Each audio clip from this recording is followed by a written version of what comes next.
Okay, our last presentation today in this session is by Major General Keith Mokoape. He's the chairman of the Reserve Force Council, but unfortunately he cannot present the talk, so the talk will be presented by John Del Monte, who's the deputy chairperson of the Reserve Force Council, and he will talk on creating Operation Akisa, creating jobs, safeguarding the coastline of South Africa. Good afternoon, everyone. I sit with the same dilemma that one of the previous speakers sat with, and that everything I have to say has basically been said already. So please see my talk today as supplementary to this. And I have to thank Captain Santilo and Dr. Krug and Mr. Pelotto for setting the scene for me, basically. Now let's see if I can handle this. So who are we? The Reserve Force Council is an organ of state that ensures that our reserve forces are an integral part of the SANDF and are treated as such. The council has membership, as has Italy, with the Confederation of Reserve Officers, which is a NATO affiliated organization. And we have a bilateral with UNUCI, which is our counterpart in Italy as well, which we signed in 2015. That's just a picture of the partnership agreement. Now, I think today what I would basically want to do is give an Army perspective on Operations Akisa, because we have an interest there as well, and we in fact are one of the departments involved, especially in the Oceans Economy one. But what is actually Operations Akisa? The one we're interested in is the Oceans Economy, but for the sake of time, let me explain that there are actually about 7 operations under the umbrella of Akisa. Akisa means hurry up in one of our indigenous languages. And all 7 of these projects, including the Ocean Economy, are interministerial, interdisciplinary projects that are led by the Department of Environment, Forestry and Fisheries. But let me also say that they are all 7 of them are presidential projects, so they have an extremely high priority. You've seen this map before, and the data given on the right-hand side, you've basically seen as well. But what I think is important to know is that our oceans, our EECs, are actually bigger in area than our land area. And also, I do believe that some of the importance of that is lost on some of our decision makers. 2 things that were not mentioned yet, although all the other issues like our coastal protection, our borderline protection, and all of that has been mentioned. But what hasn't been mentioned is the fact that we have international treaties that place an obligation on us for safety, for research and rescue. And we do research, of course, in the Antarctic as well. But the red arrow also indicates that we are usually regarded as the closest port of call when there's disaster between us and the Antarctic, whether it's at sea or whether it's on the continent of Antarctica itself. So for the purpose of this workshop, the 2 key departments that we work with is the Department of Science and Technology to oversee research, innovation, technology, and the Security Cluster, which is more than one department really. And the 2 departments coordinate the disaster risk management and the plundering of ocean resources, both by foreign ships and our own poachers. Using quite a lot actually using the unguarded small harbors.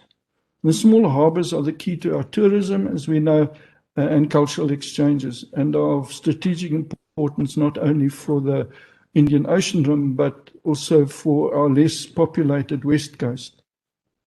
Now, the purpose also of my discussion with you is to to possibly show other areas of interest where the question of artificial intelligence, big data, and so on can be applied as well. So I leave that really to your imagination at this stage. So the purpose of Phakisa Ocean Economy is to actually build and to lift the economy, the ocean economy itself. And there's a whole cluster of departments that's involved. And it also means that they have to integrate with one another as well in connection with this. I will just run quickly through the departments. It's the Environment, Fisheries and Forestry, which is the lead department in this operation.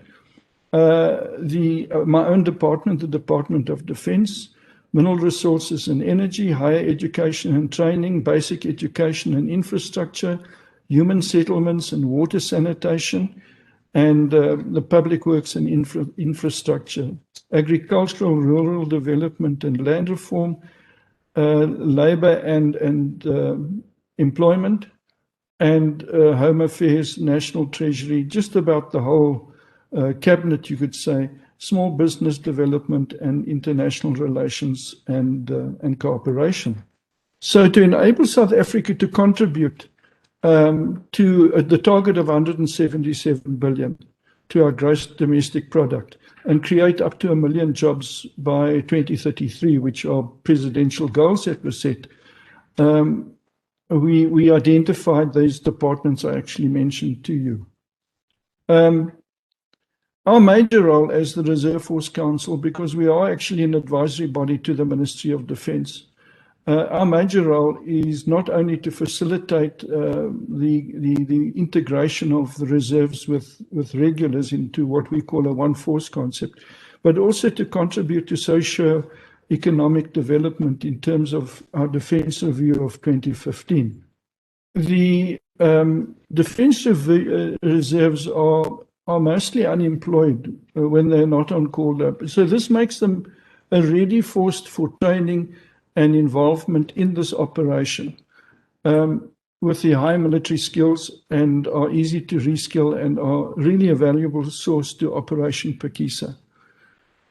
As you've already heard that aquaculture is one of the goals of Operation Phakisa, boat building and maintenance.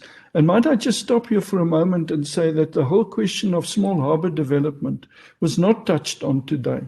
But this is an integral part of Operation Phakisa, and we have a whole range of these small harbours that need developing. But the development of these harbours also influence economic development around these harbours, and of course services are required also for these harbours, and that's where the Reserve Force can play a role. They need protection. They need control, and so this is where we would bring them. And then, of course, all the activities around these small harbours, like aquaculture, we see that already in Saldanha, boat building, maintenance, and the carrying out of security assignments, which guarantee that. Now, if you look at the whole of Phakisa, and we obviously focus on the ocean economy side, the range of activities or possibilities where AI can play a role in protection of the area, border protection, agriculture, and all these other areas that have been identified as high priority areas. These, I think, to a large extent, still need to be explored. And if there's one flaw that I have picked up in my wanderings, is basically that although we have the systems, as you've heard now as well, I do think that we would do well with better integration of all these systems. And that is an issue certainly we experience from the Department of Defence's side. I must just say to our Italian friends that this whole question of what we want to do with Operation Phakisa fits into the RFC's accord with UNUCI, our Italian counterparts. And so we do pulse one another for information and discuss these issues as well. Thank you very much.